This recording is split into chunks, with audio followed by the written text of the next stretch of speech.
sırf daha kaliteli bir tereyağı alabilmemiz için, mevcut organik tereyağını elde edebilmemiz için tahta yayığı sallayan bir makine yaptık.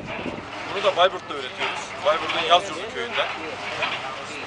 2 yıl garantili, en az 15 yıl kullanım ömrü olan bir makine Allah'ın izniyle. Güçlü, 80 kiloya kadar kaymağı yağa çevirebilecek bir makine. Zaman ayarı var. Ve boşaltım sistemi olan bir makine. Yani alıcılarına hayırlı olsun inşallah. Çok sağ olun, teşekkür ederim. Rica ederim.